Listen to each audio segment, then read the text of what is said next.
Quel rôle jouent les femmes de culture dans la société sénégalaise? Une question lourde de sens, autant dans l'idéologie que dans la pratique. Nous sommes un de ces pays africains où les femmes participent activement à la vie sociale, économique et politique. Le 1er juillet 2012, l'État sénégalais a fait passer la présence des femmes à l'Assemblée nationale de 33 à 64 députés. Aujourd'hui, le débat en est à un niveau supérieur, à savoir quelle est la véritable place qu'occupent les femmes dans ce nouveau paysage socio-économique sénégalais. Qui de mieux pour en discuter que deux femmes de culture qui, de par leur carrière inspirante, se qualifient automatiquement pour mener le débat sur la condition féminine. Chers téléspectateurs, bienvenue dans votre émission Idées sur ITV.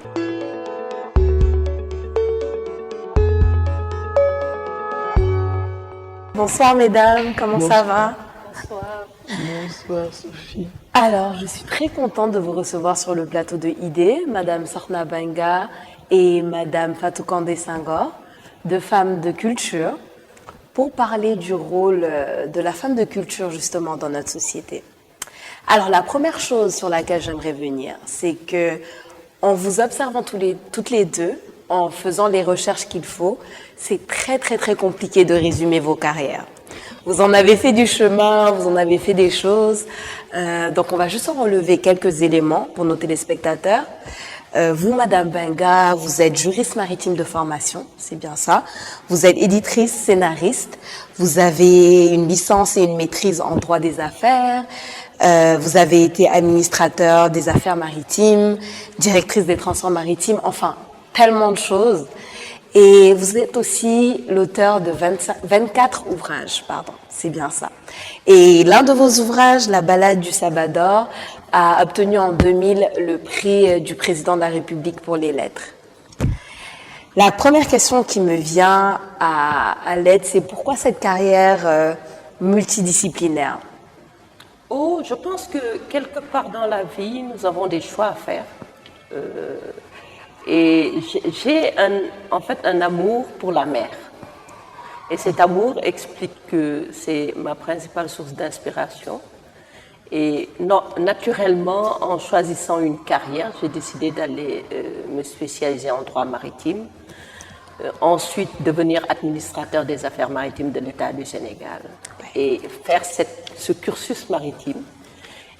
Mais ça ne m'empêche pas d'avoir ce que j'appelle mes portes de liberté, à savoir la création, aussi bien dans tous les domaines, parce que je suis à la fois romancière, poétesse, novelliste, c'est vrai que je n'ai pas encore publié mes nouvelles, scénariste aussi de cinéma, de séries télé.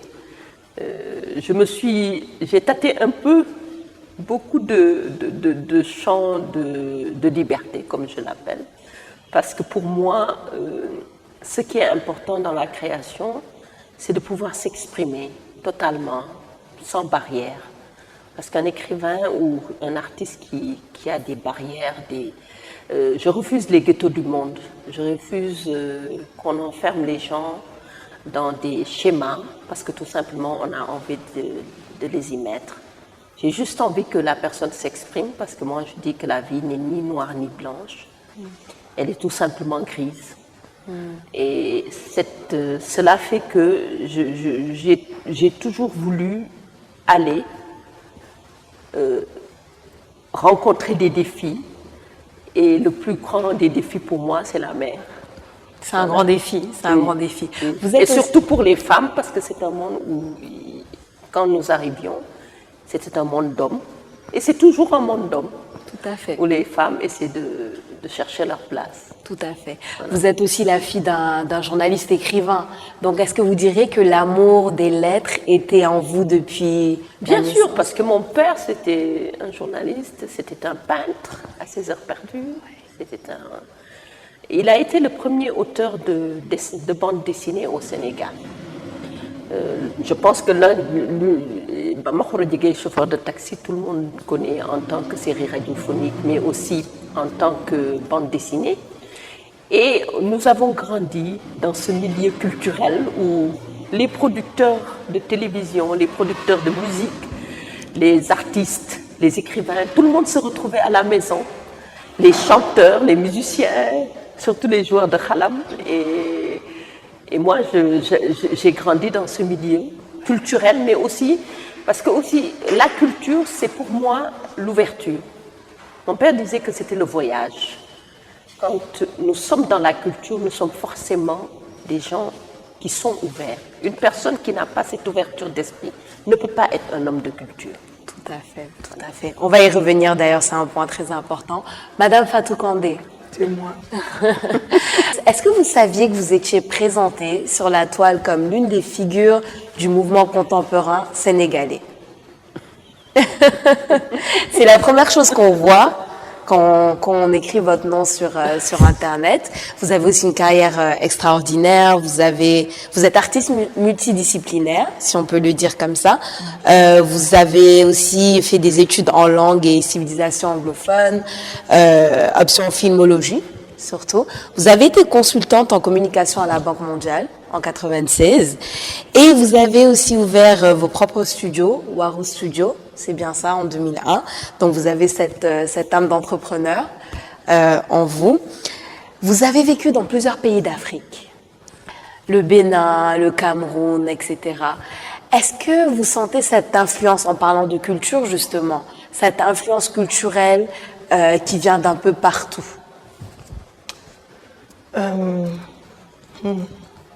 Le challenge de ma vie, c'est d'être présentée. La définition de ce qu'est un artiste dans un univers francophone ne me correspond pas beaucoup. J'ai découvert que chez les anglophones, notamment chez les Américains, un artiste, c'était justement cette personne qui devait avoir toutes les disciplines dans sa main et qui se focalisait sur la thématique et sur les préoccupations. Et chacune des thématiques demandait une discipline spécifique. Donc le côté tiroir n'existait pas en disant elle est peintre, elle est danseuse, etc. Donc moi j'ai touché à tout. Je me suis sentie bien dans tout, dans mon apprentissage. Et ce qui fait qu'aujourd'hui, lorsque les thématiques arrivent à moi, je choisis des moyens de mon temps, de mon espace, de ma poche aussi. Et donc du coup, c'est ce qui fait que je suis multifacette, comme on dit. Et ce n'est ni par schizophrénie, ni par prétention. C'est juste l'envie justement de ne pas être dans un ghetto. L'envie d'utiliser toutes les portes, toutes les fenêtres et tous les égouts, à la limite, qui sont disponibles. Et les influences panafricaines, je les réclame fort parce que je suis née dans une famille de diplomates, donc c'était même pas mon fait, il fallait bouger. La chance dans les voyages, c'est de commencer par l'Afrique et de ne pas être tout de suite déraciné vers ailleurs, parce que les enfants de diplomates, ce sont des enfants qui souffrent aussi beaucoup. Ils grandissent loin des leurs, loin de leur culture, et à un moment donné, la culture les réclame toujours, sans leur avoir donné toute la substance. Donc moi, je suis ce type de produit-là qui a été chanceuse de grandir entre le Bénin, le Togo, le Nigeria, le Cameroun, etc. Avant que mes parents accèdent à des postes plus, on va dire, prestigieux, entre parenthèses. Mon père était par exemple le premier ambassadeur du Sénégal à débarquer en Afrique du Sud, tout de suite sur Nelson Mandela. C'est un truc énorme pour lui et pour la famille. Mais dans l'histoire de ce pays et dans l'histoire de la diplomatie entre le Sénégal et l'Afrique du Sud, c'est important, right? Ouais. Et moi, j'ai capitalisé sur tout ça en me disant la base, c'est le pays, c'est le Sénégal, c'est ce que tu es. Mais cette richesse-là, il va falloir que tu la portes. Tout à fait. Ça va être ton avantage, ça va être ton plus, et ça l'est. Et que de toute façon, je vis dans un pays où l'ouverture musicale, l'ouverture gastronomique a toujours été. Oui. Enfant, en grandissant là, les aînés écoutaient de la salsa, du rock, du high life du Ghana. Donc, nous, en tant que Sénégalais, même non-voyageurs, on avait accès à tout ça. Tout à fait. Tu vois? On parle beaucoup depuis tout à l'heure et il y a un mot qui revient à chaque fois, c'est la culture. Donc on va commencer par ça justement. Femmes et culture. Je pense que dans toute analyse sociale, n'importe où qu'on se trouve dans le monde, c'est impossible de ne pas inclure l'aspect culturel. Il est tellement profond et basique. J'ai envie de vous poser la question, à quel point et comment est-ce que la culture influence la manière dont on observe le rôle de la femme dans notre société, selon vous, Madame Baïga? Vous savez, la culture, on le définit, en fait, on dit que c'est ce qui reste quand on a tout oublié. La culture, ce sont nos valeurs, c'est ce qui fait de nous ce que nous sommes, qui détermine l'identité, le substrat culturel. Et c'est vrai que quand nous analysons la culture dans le temps, il y a quand même pour moi beaucoup de non-dits. Nous sommes dans une culture de non-dits, d'apparence, qui fait que la femme est passée de femme reine à femme soumise. La femme traditionnelle africaine n'est pas une femme soumise. Et juste sans vous couper, juste pour rajouter, les gens ne savent pas qu'à la base, c'était une société matriarcale et que c'est après qu'elle est devenue patriarcale. Voilà. C'est ça. Voilà. Pendant longtemps, la femme africaine a toujours été, surtout la femme mère, elle a toujours été cette femme de caractère qui détenait le pouvoir, mais de manière très nuancée par moments. Moi, en tant qu'écrivain, je me suis beaucoup intéressée à cette femme-là, à l'histoire de l'Afrique, avec toutes ces images de femmes extraordinaires. Pas seulement, parce que souvent, quand on cite les femmes, on parle plus des femmes reines, on parle des reines, etc. Mais il y a des femmes qui étaient dans la société et qui, surtout, qui avaient un rôle très, très important. Avec le temps, la venue des religions, il y a eu une mauvaise interprétation qui a fait que on a préféré reléguer la femme dans un rôle secondaire, en lui disant « sois belle et tais-toi ».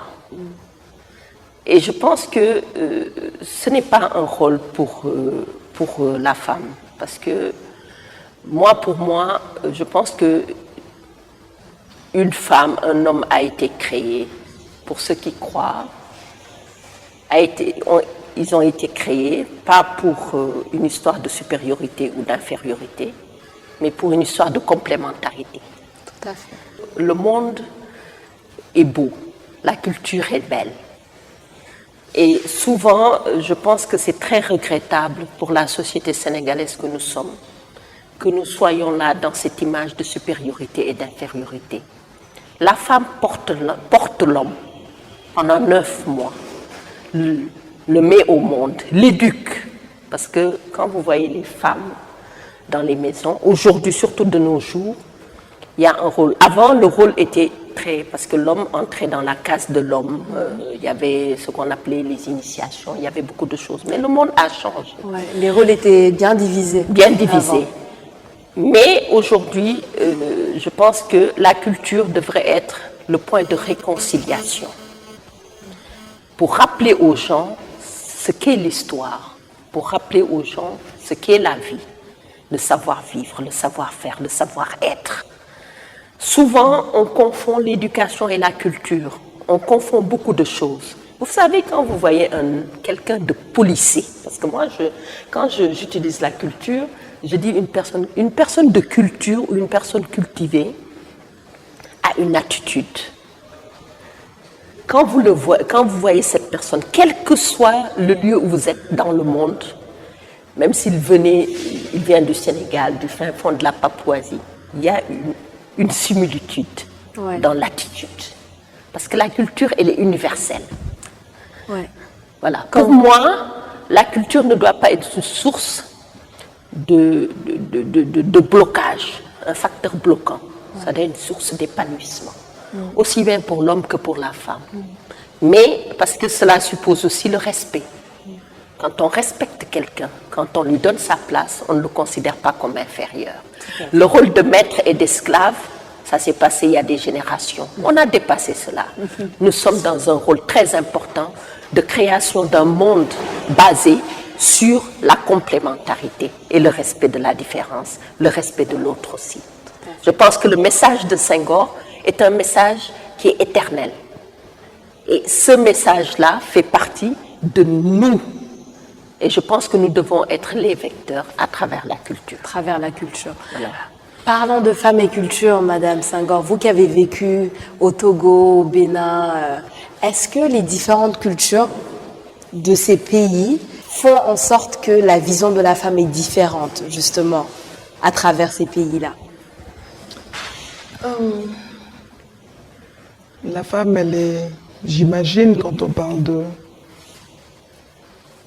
tradition, d'us et de coutumes, on pourrait dire qu'elle a l'air différente d'un endroit à un autre. Mais je pense que dans le fond, elle est la source, on n'y peut rien. Comme a dit Sorna, c'est elle qui met au monde. Donc cette similarité d'un coin du globe à l'autre fait que le ressenti ne peut pas être différent. Aucune femme ne met au monde un gamin pour la guerre. Tout à fait. Toutes les femmes transmettent leur imaginaire à leur enfant. La langue, les contes, les fées, les dieux, les déesses. Et il arrive donc un moment où c'est la première étape de l'initiation. Là, l'enfant passe dans les mains de la communauté. Ou de la communauté ou de son genre, chez les hommes ou chez les femmes. Mais cette femme-là, quand on revient à elle, elle a la charge de sa culture, même quand elle la refuse. Parce que beaucoup de gens essayent de passer les barrières, right? Mais même quand elle la traverse, elle a quelque chose dans ses gènes qu'elle n'a pas créé, qui est là. Ça part de la comptine d'enfant qu'elle a, dont elle se souvient, elle ne sait même pas comment. Si on ne lui a pas appris, il y a quelque chose qu'elle transmet. Et pour moi, ce droit fondamental, tout le monde le sait. Dans mon pays, tous les hommes sont amoureux de leur mère. Tous les hommes respectent leur mère, rêvent de la faire boire et manger, presque sans le père. Tu vois? Et pour moi, c'est le signe que le plus gros misogyne du coin, il nous donne tous les jours la preuve qu'il est capable de voir le féminin comme fort, comme sacré, comme la source de tout. Et ça, c'est rassurant. Après, c'est maintenant quelles autres femmes rentrent dans sa vie Exact. pour l'aider à comprendre la notion de complémentarité. Et cette notion-là, elle est entretenue par la culture générale, donc l'école, la télé, le savoir-vivre, le savoir-être. C'est toutes ces choses-là qui vont garantir qu'on ne va pas rencontrer des imbéciles, nous aussi. Et surtout qu'ils comprennent que l'aspect sacré ne s'arrête pas seulement à leur mère, À je la dirais. mère, absolument. Ouais. Et donc, mais ça, c'est notre travail et ça implique tout le monde. Si systématiquement, dans les médias, qui sont quand même là pour nous Bien sûr. et qui ont une responsabilité, s'il y a des modèles déposés, donnés, poussés, on se retrouve un peu dans les grandes méthodes de marketing à l'américaine où on a influencé les gens pour apprendre à fumer à un moment donné parce que c'était bon pour l'économie, puis à boire, puis à faire ci, puis à faire ça. Et chez nous en ce moment, c'est la beauté, Oui. le côté potiche, c'est s'acheter des cheveux, des tissus et des chaussures. Et tout le monde est dans ça parce que commercialement, c'est bon et ça marche. En se disant, c'est la responsabilité des maisons. C'est à eux de contrôler leurs enfants face à la télé, etc. Mais ça ne marche pas comme ça. Il faut se réinventer. Pour se réinventer, on se réinvente tout seul ou on se réinvente en collectivité. Et c'est le collectif qui est difficile.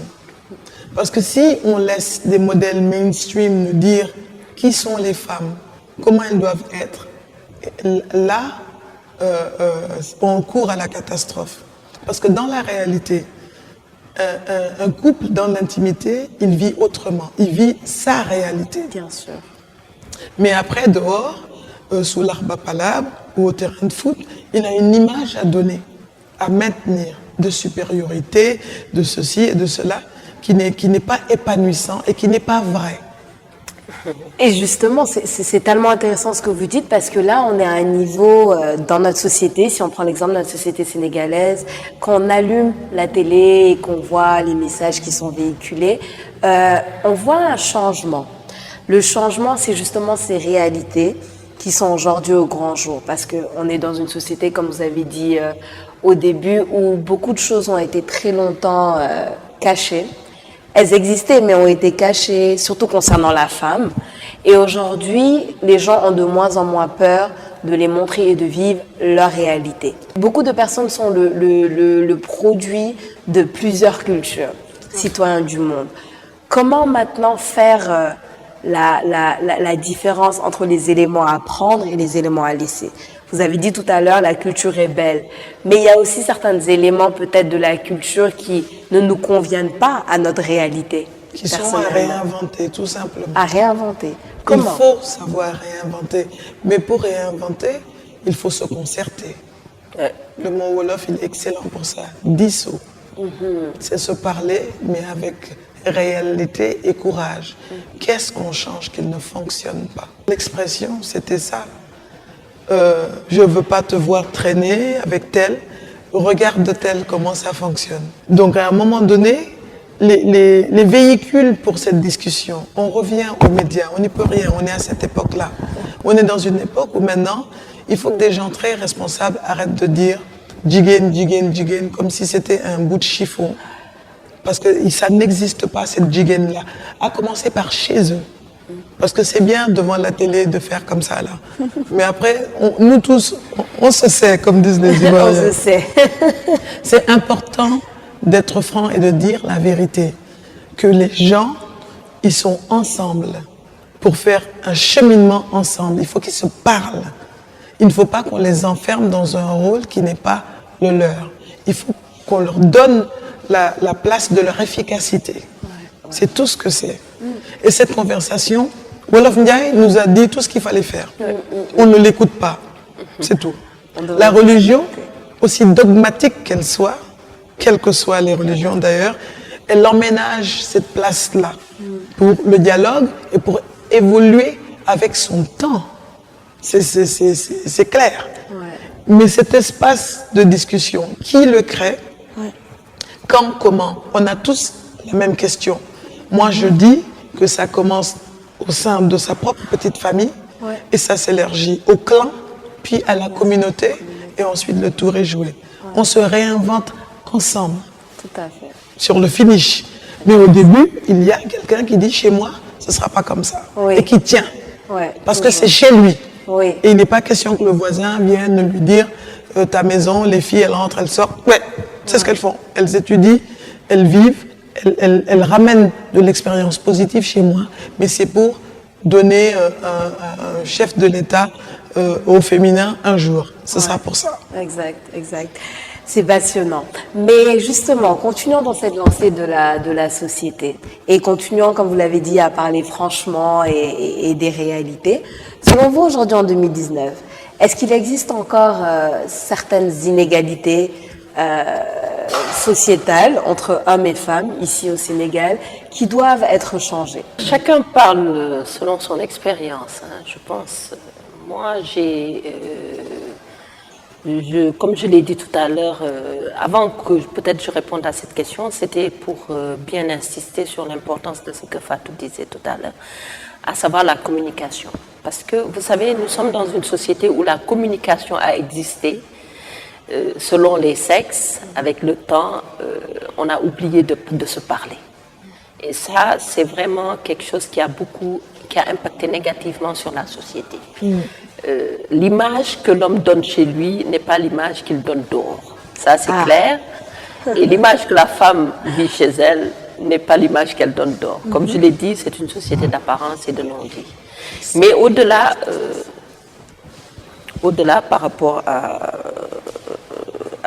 ce que vous dites sur la question des inégalités, je pense qu'il y a eu beaucoup d'évolution. Parce que, comme je l'ai dit, il y a dans tout ce combat, toutes ces discussions, il y a quelque chose de nouveau, pas de tout à fait nouveau, il y a eu une inversion. Vous savez, le pouvoir de l'homme a été longtemps basé sur le pouvoir, sur l'argent. Oui. Sur l'argent. Vous voyez un homme qui dit à sa femme, « Kër gi maa ko yor, lu ma neex moo fi xew ». Oui. Vous savez, les choses ont changé parce qu'il y a eu quelque chose qui est arrivé à une époque, une grande alphabétisation des filles, une politique dans ce sens, qui a fait que, comme Fatou le disait tout à l'heure, Olof Ndiaye a tout dit. Jigéen baax na, góor baax na, jigéen baax na. Et les femmes ont pris conscience, parce que, vous savez, j'ai dit que ce soit le féminisme ou tout autre mouvement qui a existé, il y a eu une réalité, deux réalités incontournables pour la femme qu'elle n'a pas su dépasser, à savoir l'amour et la maternité. Oui. Deux questions qu'elle n'a pas su dépasser. Et avec le temps, les femmes se sont rendues compte qu'il ne s'agissait pas de singer l'homme pour se faire respecter. Non. Il suffit d'être une femme. Vous savez, je n'échangerai ma place pour rien au monde. Même si je devrais naître 100 ans, je serai femme. Parce que je trouve que nous avons une place très importante à jouer aujourd'hui, demain, et tout le temps, éternellement. Je suis femme, ça veut dire que je dois prouver. Je suis compétente, ça je le vis tous les jours. Nous sommes compétentes, nous avons appris à être compétentes.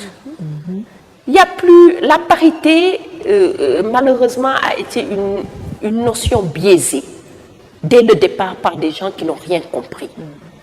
La parité, c'est l'égalité des chances. Ce n'est pas l'égalité à la maison. C'est l'égalité des chances. C'est-à-dire, aujourd'hui, on ne peut pas empêcher un homme d'être sage-femme au nom de la parité. L'homme a le droit d'être sage-femme par le travail, l'égalité des chances devant le travail. Moi, cette égalité, je la vis tous les jours. Comme je vous ai dit, je travaille dans un milieu d'hommes, le milieu maritime. Je suis administrateur des affaires maritimes. J'occupe des postes de responsabilité dans le secteur maritime. Et dans ce secteur, les hommes me respectent parce que je suis compétente. Si aujourd'hui j'étais arrivée dans ce milieu en me comportant autrement que comme une femme compétente, je suis désolée, je ne me ferai pas respecter. L'homme respecte sa mère parce que la mère a l'image de la femme parfaite aux yeux de l'homme. L'homme, quand il part, qu'il trouve une femme qui a le même comportement, il n'oserait jamais lui manquer de respect. Parce qu'il lui rappellera tout le temps sa mère. Le problème, Fatou en a parlé, on a eu une période où il y a eu des femmes qui se comportaient comme des poupées. Quand on se comporte comme une poupée, il ne faut pas s'attendre qu'il y ait un comportement en conséquence. La responsabilité de la femme fait que les inégalités dont on parle ne peuvent pas exister. Mais quand une femme se sent irresponsable, elle est là, elle est comme une gravure de mode, elle se comporte comme telle, elle ne se rend pas compte que la femme est un temple. La femme est le temple de la société. Et toute société que vous voyez qui se délite, c'est une société où la femme a oublié de rester sur son... C'est ça, c'est Andam. C'est très important. Je le dis dans la balade du Sabador. Oui. Tu vas même do fek sa and ba muy tot da ngay ñëw fekk nit ñi toog seen and jàpp seen jàmm di la xool. Le problème c'est que les femmes doivent prendre conscience qu'elles sont des femmes d'abord. Elles n'ont pas besoin de singer l'homme pour se faire respecter. Il leur suffit d'être des femmes. Et justement, c'est vraiment intéressant, le féminisme en tant que tel, a perdu un peu son sens aujourd'hui parce qu'on pense que le féminisme, c'est justement la guerre contre les hommes, alors que ça n'a jamais été ça. Ça, c'est une mauvaise définition. C'est une très mauvaise Aujourd'hui, nous définition. sommes post-féministes. Oui, Le post-féminisme est venu renverser le féminisme. tout à fait, tout à fait. Vous savez, le post-féminisme, la définition du post-féminisme, c'est que la femme n'a pas besoin de singer l'homme pour se faire respecter. Il lui suffit d'être une femme. Nous avons des qualités, nous avons une sensibilité. Un monde où les femmes ont la possibilité d'intervenir. Vous savez, les hommes, ils sont très chauds, ils ont envie de montrer entre eux que nous sommes des hommes. C'est ce qui explique la guerre, c'est ce qui explique beaucoup de choses à travers l'histoire du monde. Ils ont besoin quelque part de cette femme qui arrive avec sa douceur, avec son... Parce que vous savez, nous avons un recul. La femme a un recul, c'est dans son caractère. C'est normal. Le monde a besoin des deux pour avoir son équilibre. On va revenir sur beaucoup de points parce que c'est intéressant. Vous avez parlé tout à l'heure d'infantilisation, qu'on a parlé un peu de ces aspects de poupée Barbie, De pom-pom girl. Exactement. Mais j'aimerais qu'on revienne sur ça. C'est quoi en fait l'infantilisation de la femme selon vous? Est-ce que c'est le fait de mettre trop l'accent sur tout ce qui est physique, tout ce qui est superficiel et pas assez sur la profondeur? Est-ce que c'est comme ça que vous le définiriez? Moi, j'ai ramassé aussi dans les médias une bonne expression. Je crois que c'était un imam d'ailleurs, il m'appelait bien, qui a dit Jigéen du pour noppaliku. C'est pour moi, ça me donne une image du maçon qui gagne que 2500 francs par journée à soulever des trucs. Et quand il rentre chez lui, il a besoin d'un coussin en plus, en effet. Parce que la vie est dure et terrible. Il n'a pas besoin qu'une bonne femme soit là à parler et à réfléchir. Il a besoin d'un repas chaud, d'un lit chaud, d'une embrassade chaude et pour être en forme, pour être reparti le matin avec une bonne tape sur le dos en lui disant « Djambab !» Y'a géré Kirgui. Écoute, c'est tout à fait humain. Oui. Après, c'est des questions d'éducation. On revient encore à la maison. Oui. Nous avons toutes les deux quelque part un background similaire. Oui. Nos pères sont les artisans de notre liberté. Exactement. Exactement, c'est Nos extraordinaire. pères ont ouvert comme ça des fenêtres pour qu'on s'envole pendant que nos mamans géraient au fond les maisons. Donc les tempéraments, le côté fonceur, go-getter comme disent les Américains, tout ça, il vient de nos mères. Parce qu'elles savent faire attention, parce qu'elles ont le recul, parce qu'elles voient le chemin et qu'elles se disent ok, le destin va arriver à un moment donné, mais il faut que l'enfant, la femme en particulier, ait toutes les armes nécessaires pour rentrer dans ce destin-là.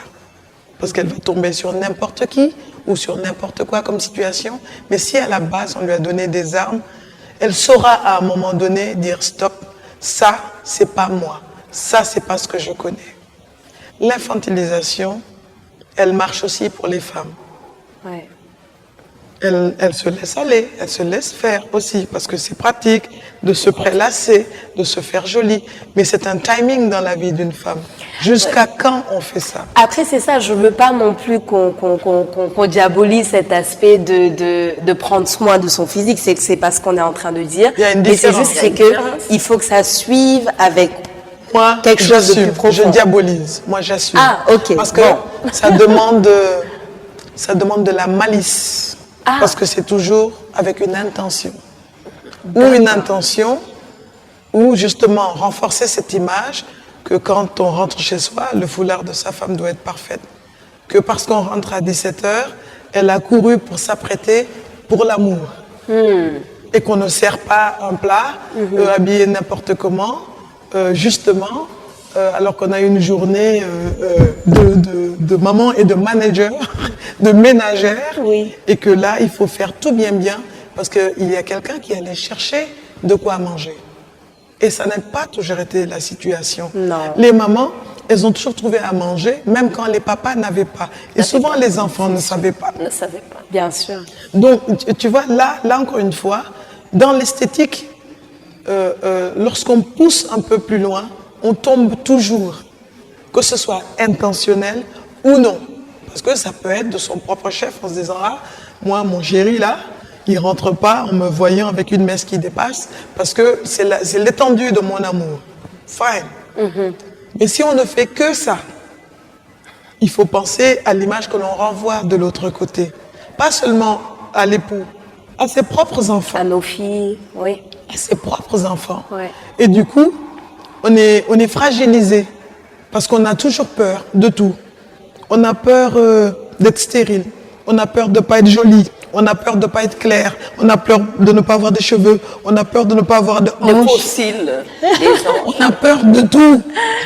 On a peur de ne pas avoir des fringues pour la Korité, pour la tabaski. Oui, bien sûr. On a peur de tout. De ne pas faire comment ça s'appelle, le soukorokor. Ah, on a même peur de ça. Mais ça, justement, c'est des aspects de société tellement importants. Mais ça me fait penser à quelque chose, c'est que la femme est toujours jugée. Qu'elle soit top modèle, qu'elle soit juriste, qu'elle soit mère au foyer, qu'elle soit dans l'armée, la femme est toujours jugée. Tu connais l'expression? Elle est l'objet du désir. L'objet du désir.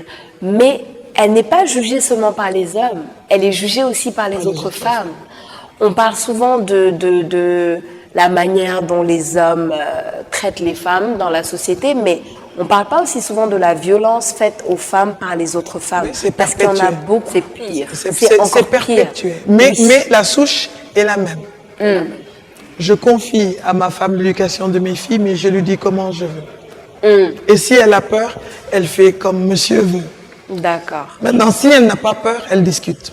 Elle dit, ah, toi tu es Sarah Roulé, moi je ne le suis pas. Et là, on discute. On trouve l'équilibre de ce qu'on fera de nos filles. Moi, je n'ai que des filles.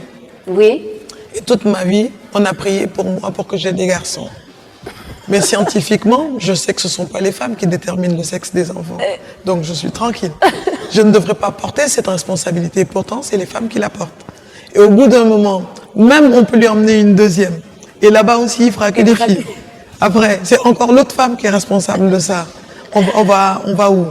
Non, à un moment donné, Il faut que chacun s'assume. il faut que chacun s'assume dans sa complémentarité avec l'autre.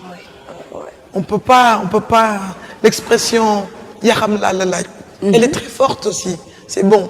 Une fois qu'elle est partie, c'est bon.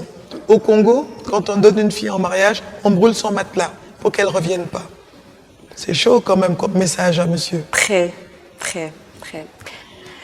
En tout cas, ça vous dirait qu'on parle un peu politique? Juste un petit peu.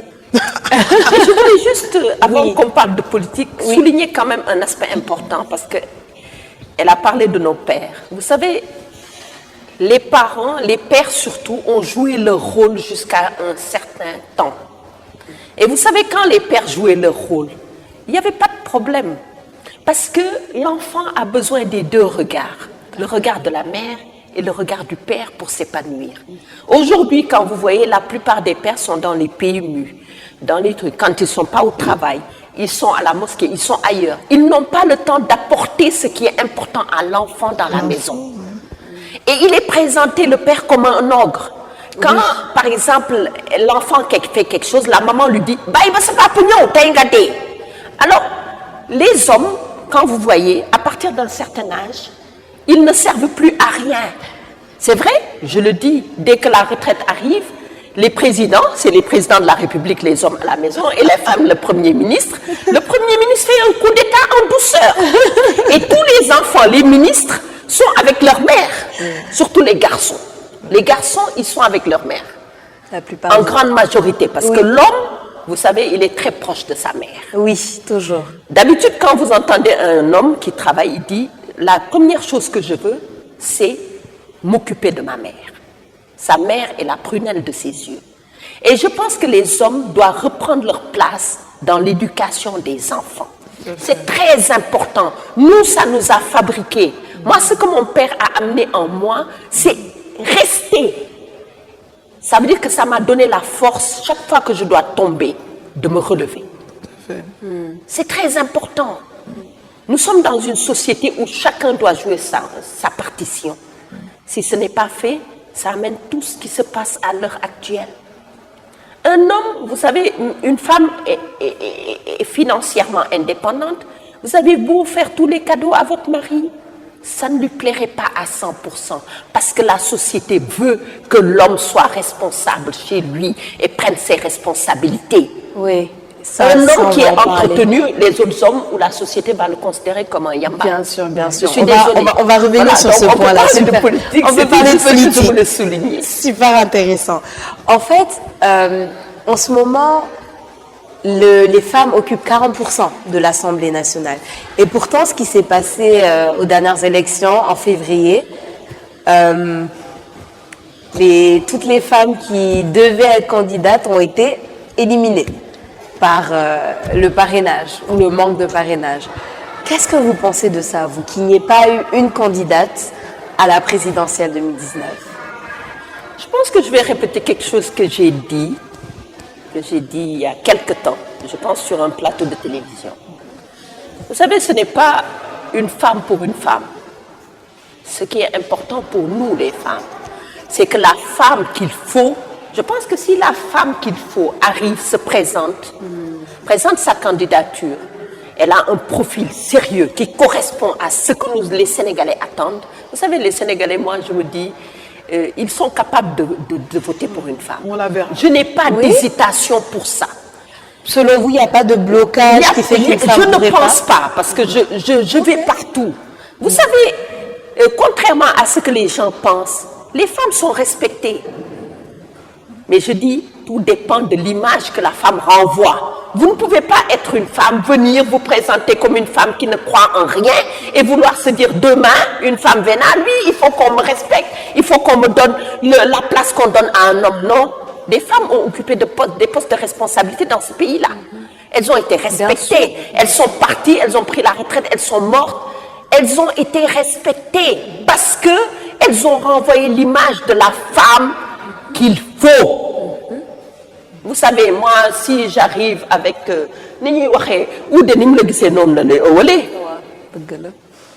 ne peux pas venir arriver avec une image et dire aux hommes, faites-moi confiance pour votre destin.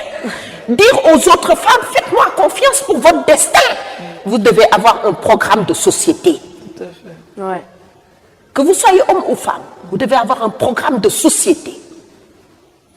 Ne pas vous dire non, j'arrive, je trompe les gens, je vais voler l'argent, ensuite vous dire non, après les Sénégalais, il faut qu'ils me respectent. Non, moi je suis respectée là où je travaille. Tout à fait. Parce que je renvoie un comportement adéquat. Il faut que ce soit clair.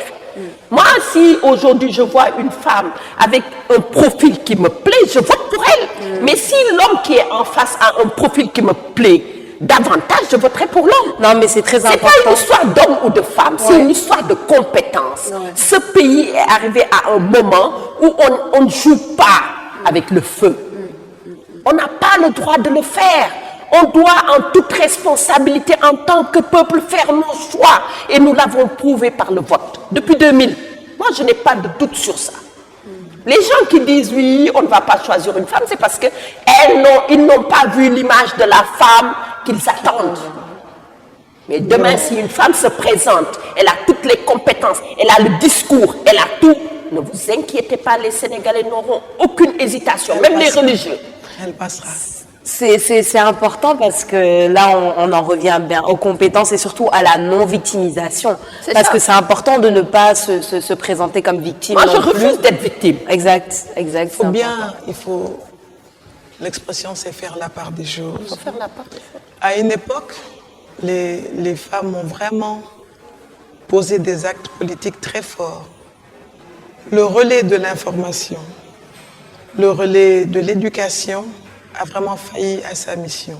Ça s'apprend à l'école. Ça s'apprend, on en discute dans les médias.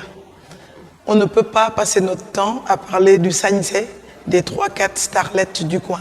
On est obligé de revenir à celles qui ont lancé même le mot indépendance.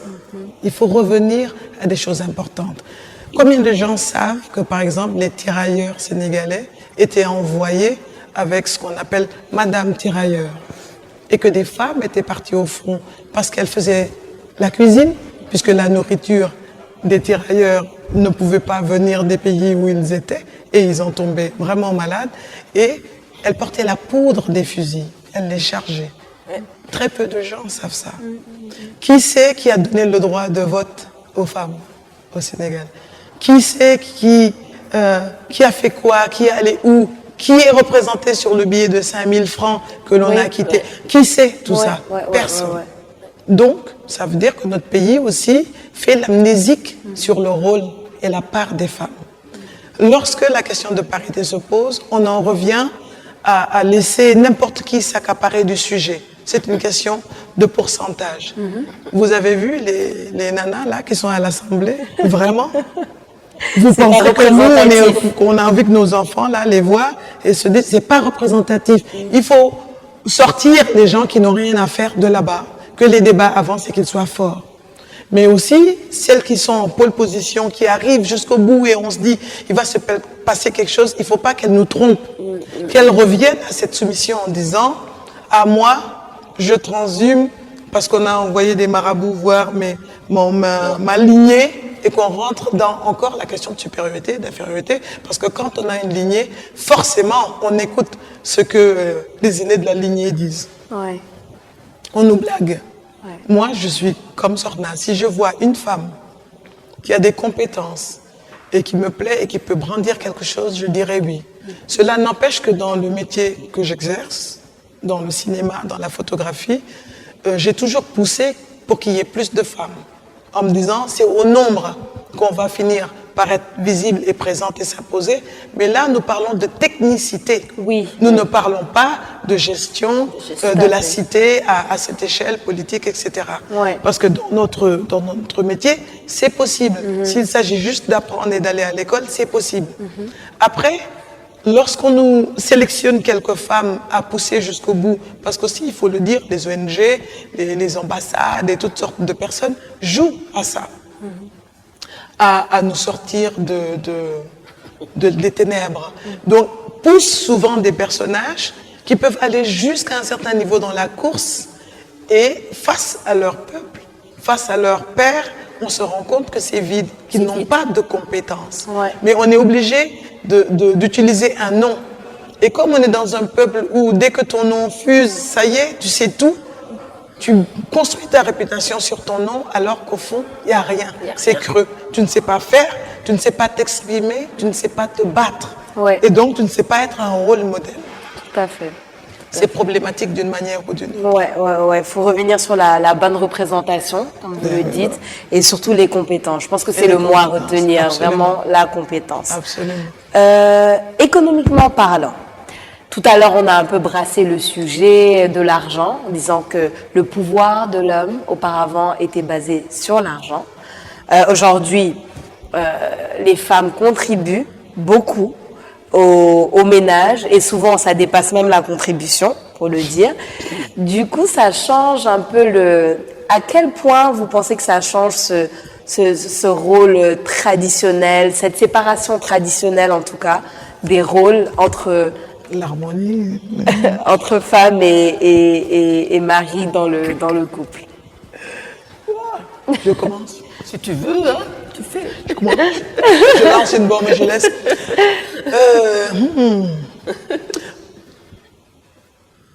Il faut être poli, right? C'est une émission de télé. On a dit qu'on était franche et honnête. Franche mais poli. Écoute, je crois que les femmes ont toujours contribué énormément. Parfois même, quand monsieur avait des moyens et qu'il ne daignait pas les laisser à la maison, parce que ça, c'est des modèles que tous les enfants qui ont grandi aujourd'hui peuvent témoigner de la souffrance de leur mère. Oui. Elle l'a toujours fait avec une certaine discrétion et une dignité pour garder l'équilibre et l'harmonie de son foyer. Sutura, comme on dit en Wolof. Un petit peu. Oui, c'est un mot un peu... Le kers. Voilà, c'est un mélange de tout. Ouais. C'est un mélange de tout. Mais les femmes, elles savent faire ça. Parce qu'elles ont compris que l'objectif, c'est l'harmonie. On n'est pas à l'arène où chacun vient montrer tu vois, sa force, sa passion et ses skills de lutteur. Elles sont dans la dignité. Et c'est pour ça qu'on choisit de vivre avec quelqu'un. Et c'est pour ça qu'on devrait les laisser choisir d'ailleurs. Parce qu'on soutient quelqu'un qu'on aime. Ça, c'est un débat, un autre Et débat. donc, dans ce choix-là de tenir la maison, mais de tenir la vitrine aussi, qu'on ne lui parle pas mal, qu'on ne lui dise pas qu'il ne porte pas le pantalon, parce que c'est la première insulte qui sort. C'est que toi, tu portes le pagne et que ta femme porte le pantalon.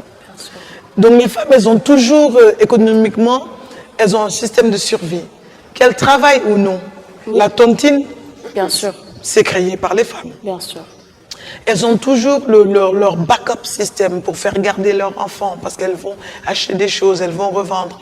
Et tout ça, c'est pour l'économie de la maison. Aucune femme n'encaisse de l'argent pour aller le dépenser ailleurs. Non. Tout son argent reste dans le foyer. Ce foyer qu'elle a bâti avec ce complémentaire qu'elle a choisi, qui est là. Et ça, c'est très très fort. Ouais. Mais à partir du moment où ce couple n'est pas dans une harmonie, ça ne peut que se passer mal. Parce que cet argent, on commence à le montrer ailleurs, on s'occupe de soi sans les autres, et ça rejaillit sur l'enfant. Quand la scolarité n'est pas payée, tu sais qu'il n'a pas les moyens, mais tu le diriges quand même vers le père. C'est à lui de se débrouiller pour ça. Merci. Parce que là aussi, l'alchimie dans le couple ne tient pas. Pour toutes sortes de raisons, mais elle ne tient pas. Et là, c'est un problème intime. À ce moment-là, c'est un problème qui est plus personnel qu'autre chose. Mais justement, ce modèle que vous êtes en train de montrer, c'est purement culturel, justement. Le fait que la femme a toujours soutenu économiquement, mais jamais vraiment au grand jour, encore moins avant. Encore maintenant, c'est plus tabou, les femmes travaillent, les femmes, on le sait. Mais culturellement parlant, la responsabilité familiale, même quand c'est la femme, il y a certains cas où c'est la femme qui l'occupe, il y a toujours cette image qu'on donne à l'homme quand il est présent, que c'est lui qui gère les choses. C'est l'amour, ça c'est les Sénégalais, c'est comme ça. Ailleurs, au Bénin, la responsabilité de nourrir les enfants, elle n'incombe pas à monsieur, mais à madame. Par exemple. Donc d'un endroit à l'autre, attention, il y a une répartition des choses. Allez-y, Madame Benga. Vous savez, il y a, du moins moi, par rapport à l'expérience, à ce que je vois autour de moi, il y a une idée fausse qui est véhiculée sur la femme qui travaille. Vous savez, on entend certaines personnes qui disent la femme qui travaille va montrer sa supériorité et tout. L'histoire ne l'a pas prouvé. Non. Ce que l'histoire a prouvé, c'est que quand les femmes ont commencé à travailler, ça c'est depuis nos mamans, nos grands-mères plutôt, on a vu nos grands-mères, nos mamans être là. Moi j'ai vu des exemples de mamans qui, à la fin du mois, l'homme apporte son salaire, la femme lui donne le salaire. Oui. Et on regarde, on sort les frais de la maison et l'argent de poche de chacun. Ça a duré longtemps, hein, vous savez. Aujourd'hui, quand vous allez dans les supermarchés, qui vous voyez qui pousse les gros chariots tous les 2-3 jours? Vous pensez que ça sort de la poche de l'homme? Ces femmes qui travaillent dépensent la plupart de leur argent, la plus grande partie de leur argent, dans leur maison d'abord, mais aussi pour plaire à leur mari. C'est ndeyale, c'est Soukourou, ces histoires-là que les femmes dépensent leur argent, c'est pour qui? C'est pour les beaux yeux de l'homme aimé, de l'être aimé. C'est pourquoi je disais tout à l'heure, l'amour, la maternité. Ce sont les deux talons d'Achille de la femme. Quand la femme aime, elle donne tout. Quand la femme est mère, elle donne tout. Même la femme qui n'aime pas, qui a été forcée à être mariée, quand elle devient mère, elle donne tout. Elle donne tout. Mais la femme qui n'aime pas n'a aucune pitié. Elle ne donnera ni son argent dans le couple, ni son cœur dans le couple, ni rien du tout dans le couple. Parce qu'elle n'aime pas. Ouais. C'est important de le dire. Les femmes au Sénégal, elles jambar lañu. Ces femmes que je vois, surtout quand je regarde le milieu maritime, ces femmes qui se réveillent à 4 heures du matin, dans les quais de pêche, dans les ports, partout pour aller travailler. Elles le font pour qui? Elles le font pour leur mari, elles le font pour leurs enfants, elles le font pour leur belle famille, elles le font pour leur famille. Parce que les femmes sénégalaises sont des femmes de courage. On cite les Aline Sitoé Diatta, les trucs. Non, toutes les femmes sénégalaises sont des Aline Sitoé Diatta. Moi, je suis fière de voir ces femmes-là parce que je les rencontre du nord au sud, de l'est, d'est en ouest. Qu'elles soient Bambara, Diola, Socé, Peul, Séeréer, elles se battent. Lébou, elles se battent. Wolof, elles se battent. Ça, il faut que l'homme le sache. C'est vrai qu'il y a quelques femmes qui sont là, qui sont des potiches. D'accord, elles aiment ce rôle, mais on ne va pas les critiquer. Mais la plupart des femmes ici, aller dans les quartiers, la banlieue, aller dans les zones maritimes, aller ailleurs, là où il y a du travail, dans les champs, aller ailleurs. Ces femmes-là sont des femmes courage et des mères courage. Que leur mari est ou pas, personne ne le saura. Tu verras une femme qui va habiller son mari, qui va s'en occuper, mais personne ne le saura. On ne le saura que le jour où elle va mourir. Et le gars, peut-être le gars va se remarier, épousera une seconde femme, c'est là qu'il prendra conscience de cette femme courage. Tout à fait. Waouh! En tout cas, mesdames, je pourrais vous parler pendant des heures. C'est tellement passionnant, vraiment. C'est dommage, on arrive presque à la fin de l'émission. J'aimerais brièvement vous poser une question que je trouve très importante et qu'on termine par là. Vous êtes deux femmes qui avaient eu et qui êtes en train d'avoir des carrières extraordinaires que vous avez menées. Alors, c'est important que vous laissiez un message pour les petites sœurs, les filles, les nièces. Le fait de mener à bien la carrière professionnelle, ses ambitions professionnelles, ses passions et la vie de famille. Pour moi, ça n'a jamais été un problème. Oui. C'est-à-dire, pour moi, la vie est une question d'organisation. Il y a un temps pour tout. Il y a un temps pour le travail, il y a un temps pour la famille. Et il faut tout faire pour que ce soit la famille ou le travail, qu'il y ait, que l'un ou l'autre sente qu'il y a un décalage. Non. On doit tout faire pour l'équilibre. Pour moi, il y a un moment où personne, c'est-à-dire ma vie publique ou ma vie professionnelle, ne va jamais interférer dans ma vie de famille. Mes enfants le savent, on est ensemble, et pendant le temps où on est ensemble, personne n'interfère pendant cette période. C'est ce qui explique que, même je peux le dire, j'ai un téléphone pour le travail et un téléphone pour le week-end. Parce que je sais que ce soit le week-end ou le soir, je dois être avec ma famille. Et c'est important. Et je refuse aussi que ma famille soit exposée à ma vie publique. Mon travail, c'est des horaires de travail. S'il y a des urgences, on les gère, mais ça ne doit pas interférer. Je pense que nous sommes des êtres humains, nous sommes capables de nous démultiplier, nous sommes capables de multidisciplinarité, parce que tout simplement, nous devons nous battre. Moi, je le dis, l'homme a été créé, c'est un être humain, mais nous sommes au-dessus de la chaîne. Un message très fort. Savoir faire la part des choses. Ce qui explique que nous nous sommes battus des millions d'années pour être au-dessus. Nous devons continuer à nous battre pour notre famille, pour notre travail, pour notre pays. Parce que chaque élément, pour notre foi, pour autre chose, parce que c'est notre rôle.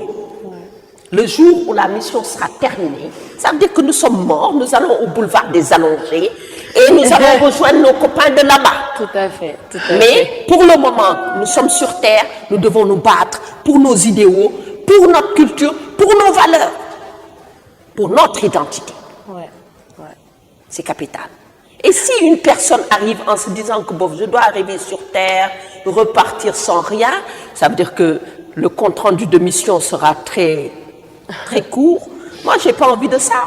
Si je meurs, j'ai envie de laisser derrière moi quelque chose d'important. Laisser sa marque, c'est important. Quelque chose de très important pour moi, pour mes enfants, mais aussi pour les autres, les générations futures, et pour mes compatriotes. Parce que nous avons tous un message à véhiculer. Si nous arrivons sur Terre pour ne rien faire, pour être sous l'arbre du matin jusqu'au soir à ne rien faire, pour se perdre dans des discussions stériles qui ne servent strictement à rien, ce qu'on appelle les palabres, ça ne sert à rien d'être sur Terre. Tout à fait. Nous sommes là pour une mission. Et cette mission doit être pleine et entière. Elle doit être belle. C'est vrai que la vie, il y a plein d'obstacles. Il y a plein de choses qui nous donnent envie tout le temps d'aller, de fermer les yeux et de se dire, on baisse le rideau. Non. Chaque fois qu'un obstacle arrive, nous devons le surmonter avec les moyens à notre disposition et à la disposition de la société.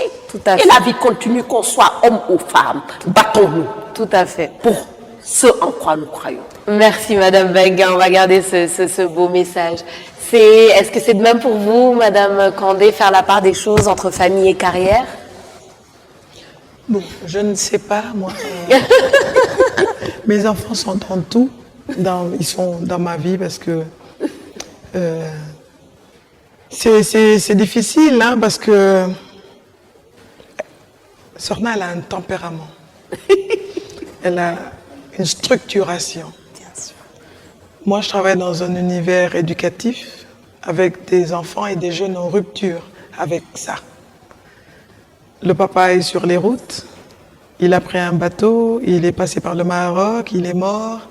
Et s'il y a la maman, avant elle était à la maison, maintenant, à 4 heures du mat, elle est au quai pour le poisson, pour les légumes frais à vendre. Donc l'enfant, il grandit tout seul. Quand il grandit dans la concession familiale, tout le monde pense que la culture sénégalaise protège les enfants, alors qu'un enfant seul, dans une concession, est à la merci de tout et de tout le monde. Donc il n'y a pas toute cette structuration et cet encadrement. Et moi, je crois que c'est l'école qui doit sauver tout le monde, puisqu'au moins c'est une plateforme à laquelle on croit. Mais justement, les ruptures, elles sont là. Pour moi, le manuel scolaire doit dire Fatou rêve d'être astronaute et pas Fatou va au marché. Tu vois, à ce niveau-là, on doit déjà commencer tout le boosting pour donner cette personnalité qui fait que quand on grandit et que la vie fait qu'on sort de l'école en 3e ou en terminale ou wherever, si les obstacles se présentent, on les surmonte et on a des projets. On a des projets pour être immortels. Ça devrait être la préoccupation de tout le monde. Diar Nafi, Yakofi, Linafi Bayi, et des gens peuvent en profiter éternellement. C'est l'immortalité, c'est la mission de tout le monde. Ça devrait l'être en tout Ce cas. n'est pas possible que seul un chef de confrérie soit une icône. Toi, ta grand-mère doit être une icône. Ouais. Et lui, sa grand-mère doit être une icône parce que elle a construit quelque chose. Et c'est cette mission-là, c'est le mot mission qui revient, qui me plaît, c'est celle qu'on doit donner à tout le monde. Donc, il faut mettre les gens dans ce qu'on fait, forcément. Il faut que la famille soit consciente qu'on n'a pas le temps d'aller à Haware tous les week-ends, etc. Parce qu'on est en train de construire quelque chose. Maintenant, les autres qui ont le temps d'y aller, fine. Mais que même eux, dans ce calendrier qui leur est disponible, qu'ils pensent à inventer leur vie dans ce cadre-là. Parce que tout le monde ne peut pas être sur les mêmes pistes. On est d'accord. Mais si on ne pense pas à soi et au sens de son existence, et s'il n'y a personne pour vous rappeler ça, c'est comme quand il n'y a personne pour vous dire que vous êtes belle comme vous êtes, vous grandissez en cassant tout ce qu'il y a, en pensant que c'est à côté, que c'est joli. Oui. Donc c'est très important, encore une fois, cette symbiose, que l'on se retrouve, qu'on se parle et qu'on se dise, elle a des aptitudes. Ses mains font des choses, on ne va pas aller la mettre en sociologie là-bas, on sait qu'elle, c'est ça qu'elle saura faire. Ouais. Qu'on regarde les enfants, quand on mange avec eux, quand ils rentrent et qu'ils sortent de la maison, qu'on arrête de rêver leur devenir, mais qu'on les aide en leur donnant des outils à devenir des immortels. Tout à fait. C'est ça mon message. Merci beaucoup, Madame Fatou Kandé Senghor. Merci, Madame Sorna Benga. Ce fut un débat vraiment intéressant. Vous avez suivi votre émission Idées sur ITV, l'émission où nous menons des débats de fond sous la bonne forme. On vous donne rendez-vous prochainement.